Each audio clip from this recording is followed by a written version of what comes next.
सतनाम श्री वाहिगुरु साहब जीओ। गावै को ताण होवै किसै ताण, गावै को दात जाने निशान। गावै को ताण होवै किसै ताण, गावै को दात जाने निशान। गावै को गुण वड्याई आचार, गावै को विद्या विखम विचार। गावै को साज करे तन खेह, गावै को जी लै फिर देह। गावै को जापै दिसै दूर, गावै को विखै हादरा हदूर। कथना कथी न आवै टोट, कथ कथ कथे कोटि कोट कोट। दिदा दे लैंदे थक पाहे, जुगा जुगंतर खाही खाहे। हुक्मी हुक्म चलाए राह, नानक बिगसै बेपरवाह। हुक्मी हुक्म चलाए राह, नानक बिगसै बेपरवाह। गावै को ताण होवै किसै ताण। वाहिगुरु जी का खालसा, वाहिगुरु जी की फतेह। परम सत्कारयोग सतगुरु महाराज दी साजी नवाजी होई।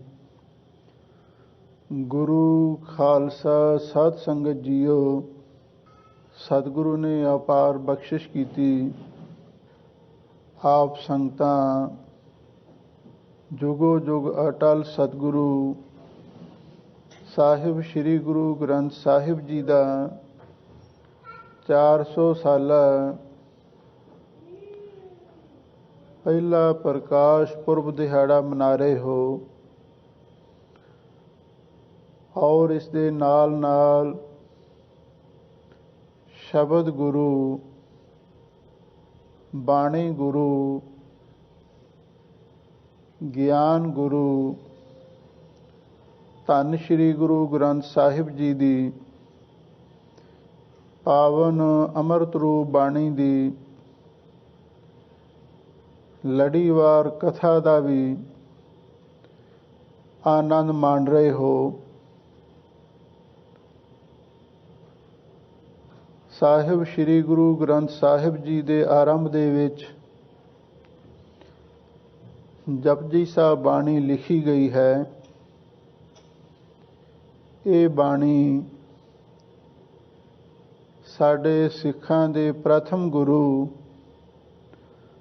ਜਾਹਰ ਪੀਰ ਜਗਤ ਗੁਰ ਬਾਬਾ ਧੰਨ ਗੁਰੂ ਨਾਨਕ ਦੇਵ ਮਹਾਰਾਜ ਸੱਚੇ ਪਾਤਸ਼ਾਹ ਦੀ ਉਚਾਰਨ ਕੀਤੀ ਹੋਈ ਹੈ।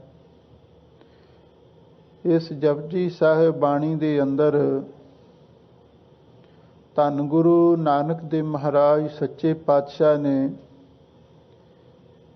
ਇਸ ਮਨੁੱਖ ਨੂੰ ਆਪਣੇ ਅਸਲੇ ਦੀ ਸੋਝੀ ਪ੍ਰਦਾਨ ਕਰਨ ਵਾਸਤੇ ਬਹੁਤ ਸੁੰਦਰ, ਬਹੁਤ ਅਮੋਲਕ ਅਤੇ ਗਹਿਰ ਗੰਭੀਰ ਉਪਦੇਸ਼ ਬਖਸ਼ਿਸ਼ ਕੀਤੇ ਹਨ। ਇਸੇ ਲਈ ਬਹੁਤ ਸਾਰੇ ਗੁਰਬਾਣੀ ਦੇ ਵਿਦਵਾਨ ਇੱਕ ਓੰਕਾਰ ਨੂੰ ਬੀਜ ਮੰਤਰ ਆਖਦੇ ਹਨ। ਮੂਲ ਮੰਤਰ ਨੂੰ ਗੁਰਬਾਣੀ ਦਾ ਆਰੰਭ ਮੰਨਦੇ ਹਨ। ਜਪਜੀ ਸਾਹਿਬ ਬਾਣੀ ਨੂੰ ਇੱਕ ਪ੍ਰਧਾਨ ਬਾਣੀ ਆਖਦੇ ਹਨ, ਜਿਹਦੇ ਅੰਦਰ ਬਹੁਤ ਸਾਰੇ ਅਧਿਆਤਮਕ, ਧਾਰਮਿਕ, ਸਮਾਜਿਕ ਅਤੇ ਅਨੇਕਾਂ ਤਰ੍ਹਾਂ ਦੇ ਜਿਹੜੇ ਹੋਰ ਮਸਲੇ ਹਨ, ਉਹਨਾਂ ਨੂੰ ਬਹੁਤ ਸੁੰਦਰ ਸਰਲ ਤਰੀਕੇ ਦੇ ਨਾਲ ਸਮਝਾਉਣ ਦਾ ਯਤਨ ਕੀਤਾ ਗਿਆ ਹੈ। ਹਜ਼ੂਰ ਨੇ ਸਭ ਤੋਂ ਪਹਿਲਾਂ ਇੱਕ ਲਿਖਿਆ, ਇਸ ਤੋਂ ਮੁਰਾਦ ਇਹ ਹੈ, ਜਿਸ ਨੇ ਵੀ ਧਰਮ ਦੇ ਵਿੱਚ ਪ੍ਰਵੇਸ਼ ਕਰਨਾ ਹੋਵੇ, ਸਭ ਤੋਂ ਪਹਿਲਾਂ ਉਹਦਾ ਵਿਸ਼ਵਾਸ ਇੱਕ ਤੇ ਹੋਣਾ ਚਾਹੀਦਾ ਹੈ।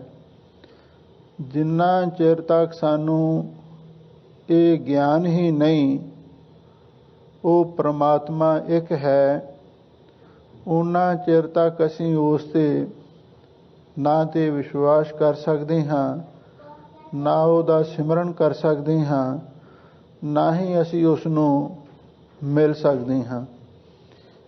ਇਸ ਲਈ ਸਭ ਤੋਂ ਪਹਿਲਾਂ ਇੱਕ ਦੇ ਨਾਲ ਸਤਿਗੁਰੂ ਨੇ ਜੋੜਿਆ,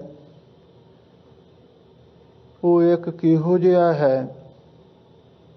ਓਂਕਾਰ ਸਾਰਿਆਂ ਦਾ ਪ੍ਰਕਾਸ਼ਕ, ਸੱਚੇ ਨਾਮ ਵਾਲਾ ਕਰਤਾ ਪੁਰਖ ਹੈ, ਨਿਰਭਉ ਤੇ ਨਿਰਵੈਰ।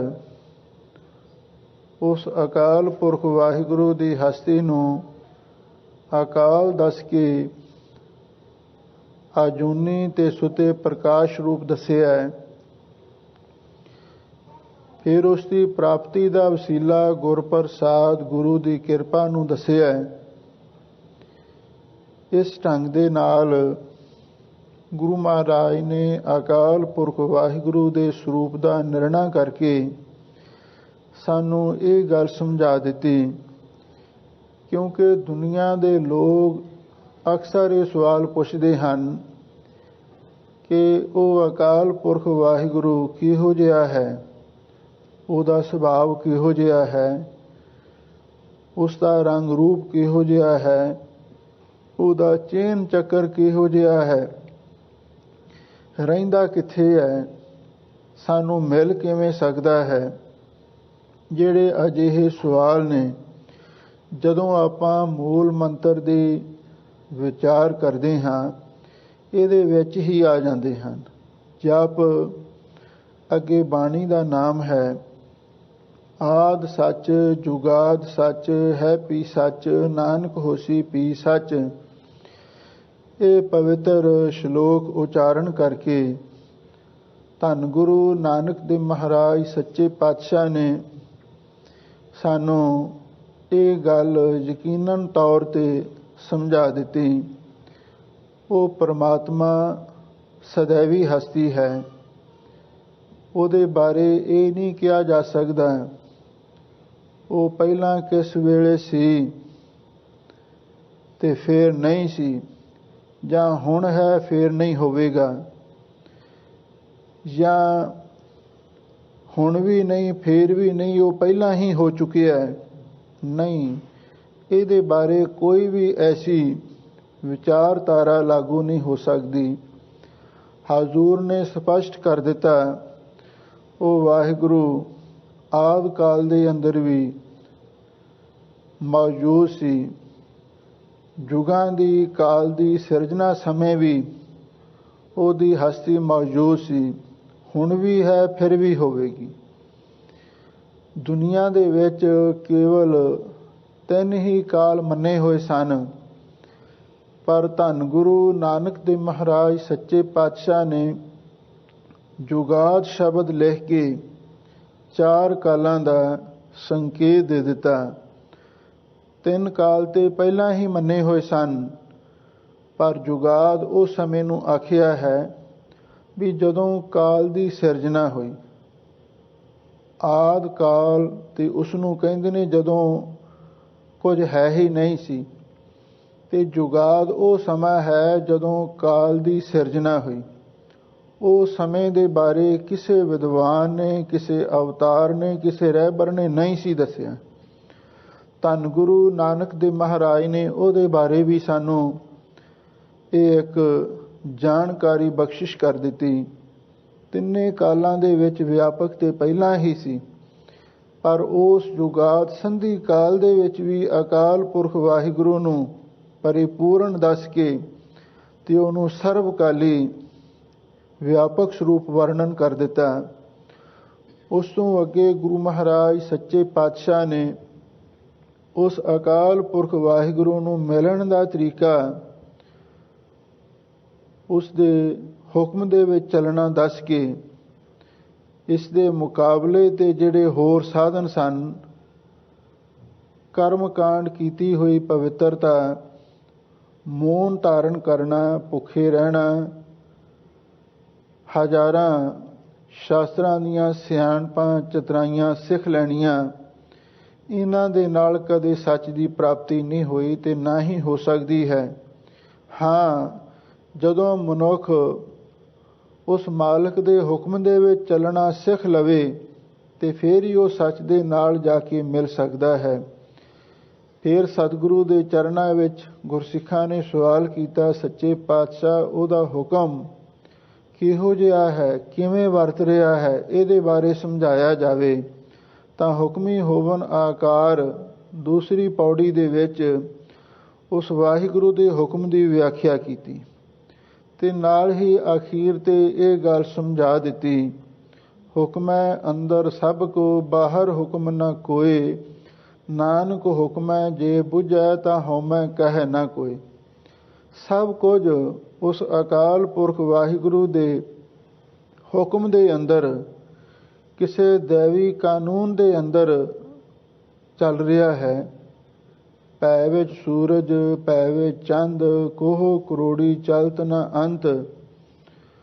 ਉਸ ਦੇ ਹੁਕਮ ਤੋਂ ਬਾਹਰ ਕੁਝ ਵੀ ਨਹੀਂ ਹੈ ਤੇ ਜਿਹੜਾ ਉਸ ਮਾਲਕ ਦੇ ਹੁਕਮ ਨੂੰ ਬੁੱਝ ਲਵੇ ਤੇ ਫਿਰ ਹਰ ਵੇਲੇ ਉਹਦੀ ਰਜ਼ਾ ਦੇ ਵਿੱਚ ਹੀ ਖੁਸ਼ ਰਹਿੰਦਾ ਹੈ। ਕਦੇ ਉਹ ਹਉਮੈ ਦੇ ਵਿੱਚ ਕੁਝ ਨਹੀਂ ਬੋਲ ਸਕਦਾ। ਨਿਰਮਾਣਤਾ ਹੀ ਉਸ ਦੀ ਇੱਕ ਵੱਡੀ ਨਿਸ਼ਾਨੀ ਹੈ। ਜਿਹਨੇ ਹੁਕਮ ਨੂੰ ਬੁੱਝ ਲਿਆ, ਉਹਦੇ ਅੰਦਰ ਇੰਨੀ ਨਿਮਰਤਾ, ਇੰਨੀ ਹਲੀਮੀ, ਇੰਨੀ ਨਿਰਮਾਣਤਾ ਆ ਜਾਂਦੀ ਹੈ, ਉਹ ਕਦੇ ਵੀ ਆਪਣੇ ਮੂੰਹੋਂ ਹਉਮੈ ਹੰਕਾਰ ਦੇ ਵਿੱਚ ਨਹੀਂ ਕੁਝ ਵੀ ਬੋਲਦਾ ਕਿ ਮੈਂ ਆਹ ਕੀਤਾ, ਮੈਂ ਆਹ ਕਰਾਂਗਾ। ਨਹੀਂ, ਉਹ ਹਰ ਵੇਲੇ ਵਾਹਿਗੁਰੂ ਦੀ ਰਜ਼ਾ ਦੇ ਵਿੱਚ ਹੀ ਚੱਲਦਾ। ਜੋ ਤੁਧ ਭਾਵੈ ਸਾਈ ਭਲੀ ਕਾਰ, ਤੂੰ ਸਦਾ ਸਲਾਮਤ ਨਿਰੰਕਾਰ। ਇਹ ਉਸ ਦੀ ਅਵਸਥਾ ਤੇ ਉਹਦੀ ਦ੍ਰਿਸ਼ਟੀ ਹੁੰਦੀ ਹੈ।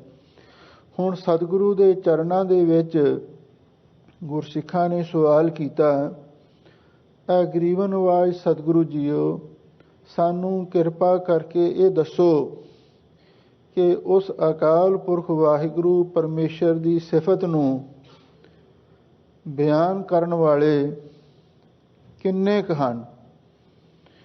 ਕਿਉਂਕਿ ਉਹ ਅਕਾਲ ਪੁਰਖ ਵਾਹਿਗੁਰੂ ਪਰਮੇਸ਼ਰ ਆਪ ਬੇਅੰਤ ਹੈ ਔਰ ਉਸ ਦੀ ਮਹਿਮਾ ਵੀ ਬੇਅੰਤ ਹੈ। ਤੇ ਫਿਰ ਉਸ ਵਾਹਿਗੁਰੂ ਦਾ ਜਸ ਕਰਨ ਵਾਲੇ ਕਿੰਨੇ ਕੁ ਹਨ, ਇਹਦੇ ਬਾਰੇ ਸਾਨੂੰ ਸਮਝਾਓ। ਤਾਂ ਗੁਰੂ ਨਾਨਕ ਸਾਹਿਬ ਸੱਚੇ ਪਾਤਸ਼ਾਹ ਇਸ ਤੀਜੀ ਪੌੜੀ ਦੇ ਅੰਦਰ ਜਿਵੇਂ ਜਿਵੇਂ ਕਈ ਵਿਦਵਾਨ, ਕੋਈ ਮਹਾਂਪੁਰਖ, ਅਵਤਾਰ ਜਾਂ ਰਹਿਬਰ, ਪੀਰ ਜਾਂ ਪੈਗੰਬਰ, ਜਿਨ੍ਹਾਂ ਨੂੰ ਇੱਕ ਇੱਕ ਗੁਣ ਵਾਹਿਗੁਰੂ ਪਰਮੇਸ਼ਰ ਦਾ ਨਜ਼ਰ ਆਇਆ ਹੈ ਤੇ ਉਹਨਾਂ ਨੇ ਉਸ ਦੀ ਸਿਫਤ ਸਲਾਹ ਕੀਤੀ, ਉਸ ਨਜ਼ਰੀਏ ਤੋਂ ਸਾਹਿਬ ਸਤਿਗੁਰੂ ਸੱਚੇ ਪਾਤਸ਼ਾਹ ਸਾਨੂੰ ਉਪਦੇਸ਼ ਬਖਸ਼ਿਸ਼ ਕਰ ਰਹੇ ਹਨ। ਲਓ ਆਪ ਸੰਗਤਾਂ ਬੜੇ ਪ੍ਰੇਮ ਤੇ ਇਕਾਗਰਤਾ ਦੇ ਨਾਲ ਸਰਵਣ ਕਰੋ ਤੇ ਇੱਕ ਵਾਰੀ ਪਿਆਰ ਦੇ ਨਾਲ ਆਖੋ, ਸਤਿਨਾਮ ਸ੍ਰੀ ਵਾਹਿਗੁਰੂ ਸਾਹਿਬ ਜੀਓ। ਸਤਿਨਾਮ ਸ੍ਰੀ ਵਾਹਿਗੁਰੂ ਜੀ। ਗਾਵੈ ਕੋ ਤਾਣ ਹੋਵੈ ਕਿਸੈ ਤਾਣ। ਸਾਹਿਬ ਸਤਿਗੁਰੂ ਧੰਨ ਗੁਰੂ ਨਾਨਕ ਦੇਵ ਮਹਾਰਾਜ ਸੱਚੇ ਪਾਤਸ਼ਾਹ ਫਰਮਾਉਂਦੇ ਹਨ ਕਿ ਇਹ ਗੁਰਸਿੱਖੋ, ਗਾਵੈ ਕੋ ਤਾਣ, ਕੋਈ ਉਸ ਅਕਾਲ ਪੁਰਖ ਵਾਹਿਗੁਰੂ ਦੇ ਤਾਣ ਦਾ ਅਰਥ ਹੈ ਬਲ, ਜ਼ੋਰ। ਕੋਈ ਮਨੁੱਖ ਉਸ ਅਕਾਲ ਪੁਰਖ ਵਾਹਿਗੁਰੂ ਦੇ ਤਾਣ ਬਲ ਨੂੰ ਹੀ ਗਾ ਰਿਹਾ ਹੈ।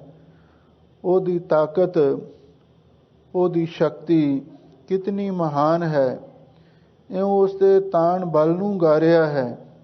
ਕੌਣ ਗਾ ਰਿਹਾ ਹੈ? ਹੋਵੇ ਕਿਸੈ ਤਾਣ। ਜਦੋਂ ਕਿਸੇ ਨੂੰ ਉਸ ਅਕਾਲ ਪੁਰਖ ਵਾਹਿਗੁਰੂ ਪਰਮੇਸ਼ਰ ਵੱਲੋਂ ਤਾਣ ਬਲ ਪ੍ਰਾਪਤ ਹੋ ਜਾਂਦਾ ਹੈ, ਕੋਈ ਸ਼ਕਤੀ, ਕੋਈ ਜ਼ੋਰ ਪ੍ਰਾਪਤ ਹੋ ਜਾਂਦਾ ਹੈ, ਤਾਂ ਉਹ ਉਸ ਅਕਾਲ ਪੁਰਖ ਵਾਹਿਗੁਰੂ ਦੇ ਤਾਣ ਨੂੰ ਹੀ ਗਾਉਂਦਾ ਹੈ, ਉਹਦੇ ਬਲ ਨੂੰ ਹੀ ਗਾਉਂਦਾ ਹੈ। ਕਿਉਂਕਿ ਦੁਨੀਆ ਦੇ ਅੰਦਰ ਕਈ ਮਨੁੱਖ ਵੀ ਇੰਨੇ ਜ਼ੋਰਾਵਰ ਹੁੰਦੇ ਨੇ, ਉਹਨਾਂ ਦੇ ਸਾਹਮਣੇ ਆਮ ਆਦਮੀ ਮੁਕਾਬਲਾ ਨਹੀਂ ਕਰ ਸਕਦਾ। ਜਿਵੇਂ ਸਾਡੇ ਇਤਿਹਾਸ ਦੇ ਵਿੱਚ ਲਿਖਿਆ ਮਿਲਦਾ ਹੈ, ਮੀਰੀ ਪੀਰੀ ਦੇ ਮਾਲਕ ਧੰਨ ਗੁਰੂ ਹਰਗੋਬਿੰਦ ਸਾਹਿਬ ਮਹਾਰਾਜ ਸੱਚੇ ਪਾਤਸ਼ਾਹ ਦੇ ਸਮੇਂ ਪੈਂਦੇ ਖਾਂ ਇੱਕ ਉਹ ਪਠਾਨ ਸੀ, ਜਿਹੜਾ ਬਹੁਤ ਤਕੜਾ, ਬਲਵਾਨ ਤੇ ਸ਼ਕਤੀਸ਼ਾਲੀ ਮਨੁੱਖ ਸੀ। ਇਹਦੇ ਜ਼ੋਰ ਬਾਰੇ ਇਤਿਹਾਸ ਵਿੱਚ ਲਿਖਿਆ ਮਿਲਦਾ ਹੈ, ਇਹ ਜੇ ਹਾਥੀ ਨੂੰ ਆਪਣੇ ਸੁੰਡ ਤੋਂ ਪਕੜ ਲੈਂਦਾ, ਉਹਨੂੰ ਹਿੱਲਣ ਨਹੀਂ ਸੀ ਦਿੰਦਾ। ਇਹਦੇ ਵਿੱਚ ਤਾਕਤ ਇੰਨੀ ਸੀ। ਗਾਵੈ ਕੋ ਤਾਣ ਹੋਵੈ ਕਿਸੈ ਤਾਣ। ਘੋੜਾ ਚਾਹੇ ਕਿਤਨਾ ਵੀ ਬਲਵਾਨ ਤੇ ਕਿਤਨਾ ਵੀ ਸ਼ਕਤੀਸ਼ਾਲੀ ਹੋਵੇ, ਉਹਦੀ ਇੱਕ ਟੰਗ ਪਕੜ ਲੈਂਦਾ, ਉਹਨੂੰ ਹਿੱਲਣ ਨਹੀਂ ਸੀ ਦਿੰਦਾ। ਮਜਾਲ ਹੈ ਘੋੜਾ ਛੁੱਟ ਸਕੇ।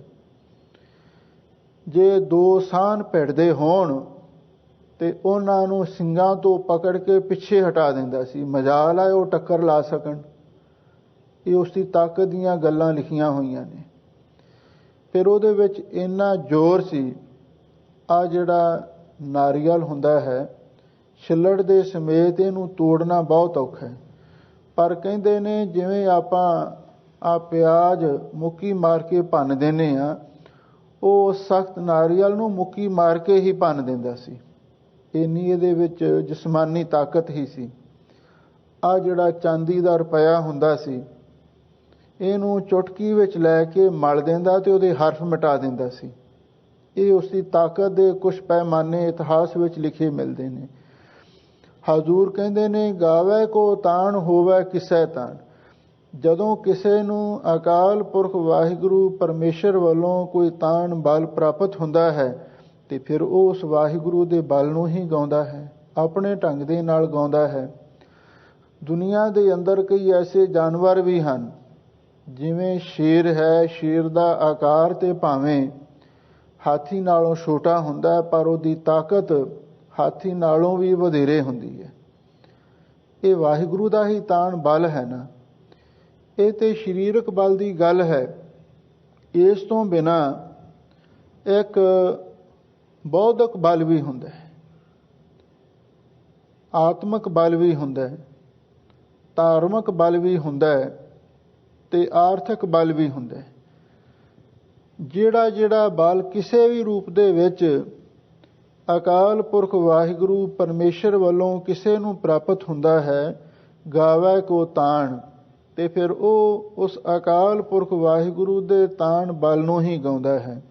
ਜਿਹਨੂੰ ਜਿਸਮਾਨੀ ਬਲ ਮਿਲ ਜਾਂਦਾ ਹੈ, ਉਹ ਉਸ ਢੰਗ ਦੇ ਨਾਲ ਵਾਹਿਗੁਰੂ ਦੇ ਗੁਣ ਗਾਉਂਦਾ ਹੈ। ਕਿਸੇ ਨੂੰ ਰੂਹਾਨੀ ਬਲ ਮਿਲ ਜਾਂਦਾ ਹੈ, ਉਸ ਢੰਗ ਦੇ ਨਾਲ ਪਰਮਾਤਮਾ ਦੀ ਸਿਫਤ ਸਲਾਹ ਕਰਦਾ ਹੈ। ਕਿਸੇ ਵਿਦਵਾਨ ਨੂੰ ਬੌਧਿਕ ਬਲ, ਵਿਦਿਆ ਦਾ ਬਲ, ਗਿਆਨ ਦਾ ਬਲ ਪ੍ਰਾਪਤ ਹੋ ਜਾਂਦਾ ਹੈ, ਉਸ ਢੰਗ ਦੇ ਨਾਲ ਵਾਹਿਗੁਰੂ ਦੇ ਗੁਣ ਗਾਉਂਦਾ ਹੈ। ਤੇ ਕਿਸੇ ਨੂੰ ਆਤਮਿਕ ਬਲ, ਅਨੁਭਵੀ ਗਿਆਨ ਦਾ ਬਲ ਪ੍ਰਾਪਤ ਹੋ ਜਾਂਦਾ ਹੈ, ਉਹ ਉਸ ਢੰਗ ਦੇ ਨਾਲ ਹੀ ਵਾਹਿਗੁਰੂ ਦੇ ਗੁਣ ਗਾਉਂਦਾ ਹੈ। ਭਾਵ ਬਲ ਇਹ ਉਸ ਵਾਹਿਗੁਰੂ ਪਰਮੇਸ਼ਰ ਦਾ एक गुण है, गावै को ताण। कोई उस वाहिगुरु दे ताण नूं ही गा ਰਿਹਾ है। उस वाहिगुरु ਦਾ बल कितना महान है। ਸਾਹਿਬ ਸਤਿਗੁਰੂ ਧੰਨ ਗੁਰੂ ਅਰਜਨ ਦੇਵ ਮਹਾਰਾਜ ਸੱਚੇ ਪਾਤਸ਼ਾਹ ਨੇ ਫਰਮਾਇਆ ਹੈ, ਚਤਰ ਦਿਸ਼ਾ ਕੀਨੋ ਬਲ ਆਪਣਾ, ਸਿਰ ਊਪਰ ਕਰ ਧਾਰਿਓ, ਕਿਰਪਾ ਕਟਾਖ ਅਵਲੋਕਨ ਕੀਨੋ, ਦਾਸ ਕਾ ਦੁਖ ਵਿਦਾਰਿਓ। ਅਕਾਲ ਪੁਰਖ ਵਾਹਿਗੁਰੂ ਜਦੋਂ ਕਿਧਰੇ ਭਗਤਾਂ ਤੇ ਆ ਕੇ ਭੀੜ ਬਣਦੀ ਹੈ, ਭਗਤ ਉਸ ਅਕਾਲ ਪੁਰਖ ਵਾਹਿਗੁਰੂ ਨੂੰ ਯਾਦ ਕਰਦੇ ਹਨ ਤੇ ਅਕਾਲ ਪੁਰਖ ਵਾਹਿਗੁਰੂ ਆਪ ਆ ਕੇ ਬੌੜਦਾ ਹੈ, ਕਿਉਂਕਿ ਉਸ ਵਾਹਿਗੁਰੂ ਪਰਮੇਸ਼ਰ ਦਾ ਇਹ ਬਿਰਦ ਹੈ। ਹਰ ਜੁਗ ਜੁਗ ਭਗਤੋ ਪਾਇਆ, ਪੈਜ ਰੱਖਦਾ ਆਇਆ RAM ਰਾਜੇ, ਹਰਨਾਖਸ ਦੁਸ਼ਟ ਹਰ ਮਾਰਿਆ, ਪ੍ਰਹਿਲਾਦ ਤਰਾਇਆ। ਪ੍ਰਹਿਲਾਦ ਨੂੰ ਮਾਰਨ ਵਾਸਤੇ ਉਸ ਦੇ ਪਿਤਾ ਹਰਨਾਕਸ਼ ਨੇ ਅਨੇਕਾਂ ਯਤਨ ਕੀਤੇ ਤੇ ਪਰ ਅਕਾਲ ਪੁਰਖ ਵਾਹਿਗੁਰੂ ਦੇ ਬਲ ਅੱਗੇ ਸਾਰੇ ਹੀ ਮਾਤ ਪੈ ਗਏ।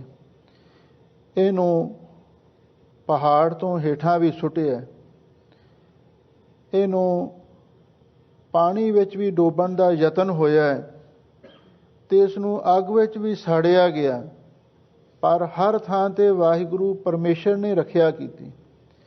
ਇਸ ਢੰਗ ਦੇ ਨਾਲ ਵੀ ਕਈ ਉਸ ਵਾਹਿਗੁਰੂ ਦੇ ਬਲ ਨੂੰ ਗਾਉਂਦੇ ਨੇ। ਧੰਨ ਗੁਰੂ ਅਰਜਨ ਦੇਵ ਮਹਾਰਾਜ ਨੇ ਸਹਿਸਕ੍ਰਿਤੀ ਸ਼ਲੋਕਾਂ ਦੇ ਅੰਦਰ ਇੱਕ ਹੋਰ ਵੀ ਬੜੀ ਸੁੰਦਰ ਮਿਸਾਲ ਦਿੱਤੀ ਹੈ। ਮਿਰਗੀ ਪੇਖੰਤ ਬਦਕ ਪਰਹਾ ਰੇਣ ਲਖ ਆਵਦਾ ਹੈ, ਅਹੋ ਜਸ ਰਖੇਣ ਗੋਪਾਲ ਹੈ, ਨਾਨਕ ਰੋਮ ਨਾ ਛਿਦਿਅਤੇ। ਇੱਕ ਹਰਣੀ ਬੱਚੇ ਨੂੰ ਜਨਮ ਦੇ ਰਹੀ ਸੀ। ਕਿਸੇ ਸ਼ਿਕਾਰੀ ਨੇ ਆ ਕੇ ਚਾਰੇ ਪਾਸਿਆਂ ਤੋਂ ਘੇਰਾ ਪਾ ਲਿਆ, ਉਸ ਨੂੰ ਮਾਰਨ ਲਈ ਤਿਆਰ ਹੋਇਆ।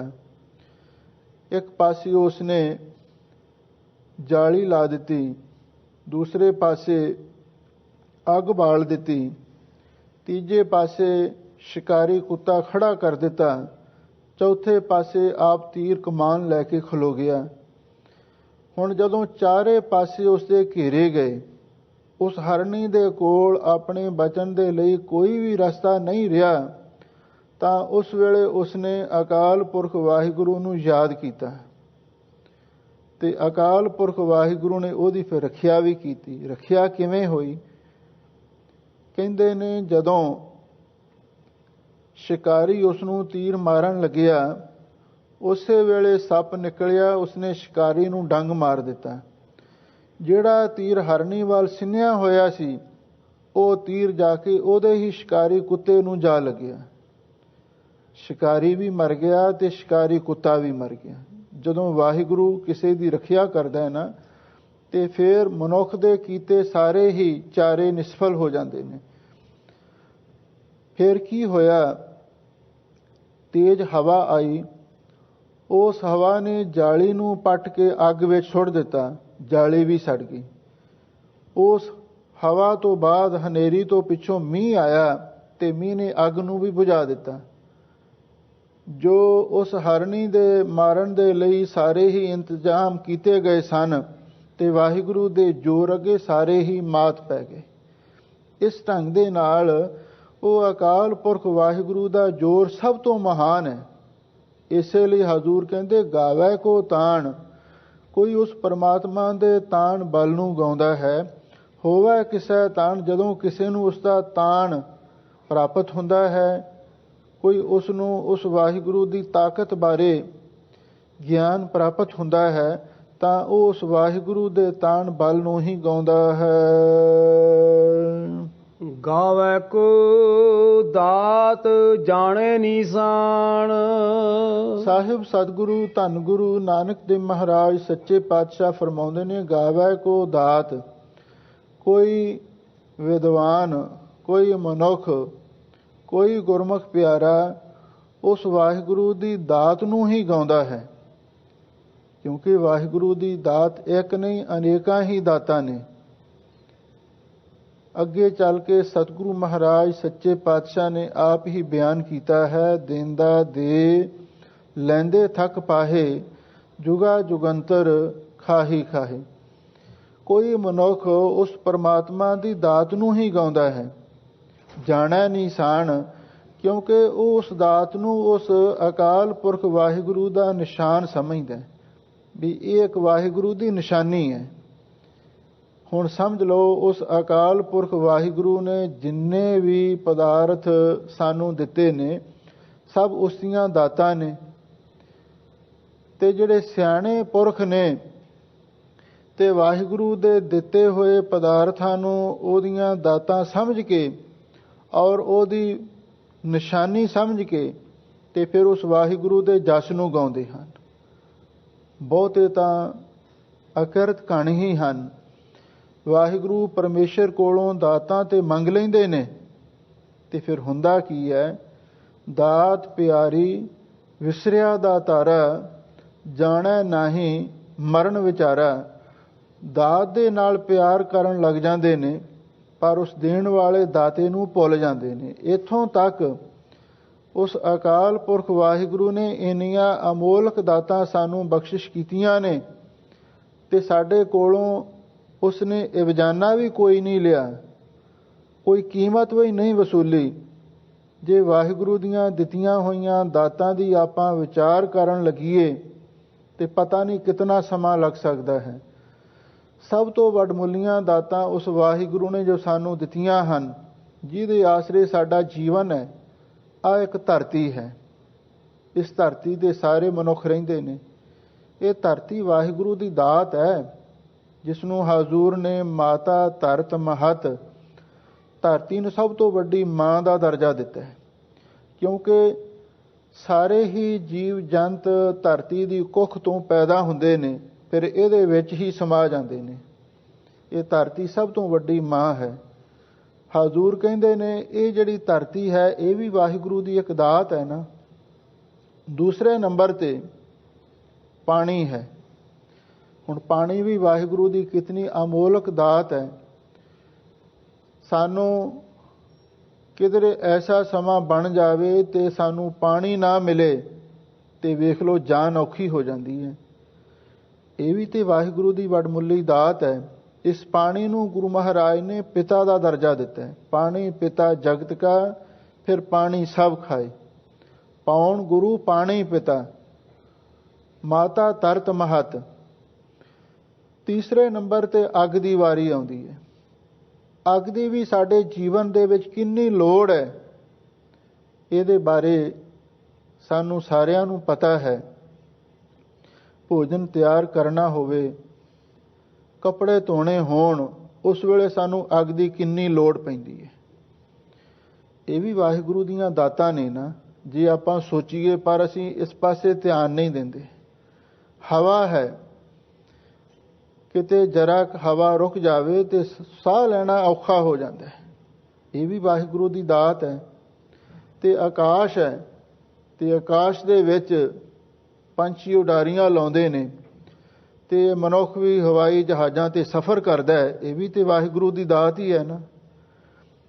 ਗਾਵੇ ਕੋ ਦਾਤ ਜਾਣੈ ਨਿਸ਼ਾਨ, ਇਉਂ ਕੋਈ ਉਸ ਵਾਹਿਗੁਰੂ ਪਰਮੇਸ਼ਰ ਦੀ ਦਾਤ ਨੂੰ ਹੀ ਗਾਉਂਦਾ ਹੈ ਤੇ ਉਸ ਦਾਤ ਨੂੰ ਵਾਹਿਗੁਰੂ ਦਾ ਨਿਸ਼ਾਨ ਚਿੰਨ੍ਹ ਸਮਝ ਕੇ ਕਿ ਇਹ ਇੱਕ ਵਾਹਿਗੁਰੂ ਦੀ ਨਿਸ਼ਾਨੀ ਹੈ, ਇਹ ਇੱਕ ਵਾਹਿਗੁਰੂ ਦੀ ਬਖਸ਼ਿਸ਼ ਹੈ, ਇਹ ਇੱਕ ਵਾਹਿਗੁਰੂ ਦਾ ਪ੍ਰਤੀਕ, ਮੇਰੇ ਪਾਸ ਇਹ ਵਸਤੂ ਹੈ, ਇਉਂ ਜਾਣ ਕੇ ਵਾਹਿਗੁਰੂ ਦੇ ਗੁਣ ਗਾਉਂਦਾ ਹੈ। ਹੁਣ ਦੂਸਰੇ ਨੰਬਰ ਤੇ ਆਪਾਂ ਸਰੀਰ ਵੱਲ ਆ ਜਾਈਏ। ਇਹ ਸਰੀਰ ਵੀ ਇੱਕ ਵਾਹਿਗੁਰੂ ਪਰਮੇਸ਼ਰ ਦੀ ਵੱਡਮੁੱਲੀ ਦਾਤ ਹੈ। ਇਸ ਧਰਤੀ ਮੈਂ ਤੇਰੀ ਸਿਖਦਾਰੀ, ਅਵਰ ਜੋਨ ਤੇਰੀ ਪਨਿਹਾਰੀ। ਹਜ਼ੂਰ ਕਹਿੰਦੇ ਐ ਮਨੁੱਖ, ਇਸ ਧਰਤੀ ਤੇ ਤੇਰੀ ਸਰਦਾਰੀ ਹੈ। ਮਨੁੱਖ ਸਾਰੀਆਂ ਜੂਨਾਂ ਦਾ ਬਾਦਸ਼ਾਹ ਹੈ। ਮਨੁੱਖ ਵੇਖ ਲਓ ਸ਼ੇਰਾਂ ਨੂੰ ਵੀ ਪਿੰਜਰਿਆਂ ਵਿੱਚ ਪਾਈ ਫਿਰਦਾ ਹੈ। ਇਹ ਮਨੁੱਖ ਹਾਥੀ ਤੇ ਵੀ ਅਸਵਾਰੀ ਕਰ ਲੈਂਦਾ ਹੈ। ਇਹ ਮਨੁੱਖ ਆ ਜਿਹੜੇ ਰਿਛ ਨੇ, ਹੋਰ ਕਈ ਜਾਨਵਰ ਨੇ, ਇਹਨਾਂ ਤੋਂ ਵੀ ਮਨਮਰਜ਼ੀ ਦੇ ਕੰਮ ਕਰਵਾਈ ਜਾਂਦਾ ਹੈ। ਇਹ ਮਨੁੱਖ ਦੀ ਸਰਦਾਰੀ ਜੋ ਹੋਈ। ਹਜ਼ੂਰ ਕਹਿੰਦੇ ਇਹ ਜਿਹੜਾ ਮਨੁੱਖੀ ਸਰੀਰ ਹੈ ਇਹ ਵੀ ਤੇ ਵਾਹਿਗੁਰੂ ਦੀ ਇੱਕ ਦਾਤ ਹੈ। ਜੇ ਹੁਣ ਆਪਾਂ ਸਰੀਰ ਦੇ ਇੱਕ ਇੱਕ ਅੰਗ ਦੀ ਕੀਮਤ ਵਸੂਲ ਕਰਨਾ ਚਾਹੀਏ ਤਾਂ ਕਿਧਰੋਂ ਵੀ ਨਹੀਂ ਹੋ ਸਕਦੀ। ਸਮਝਣ ਦੇ ਲਈ ਇੱਕ ਸਾਖੀ ਆਉਂਦੀ ਹੈ।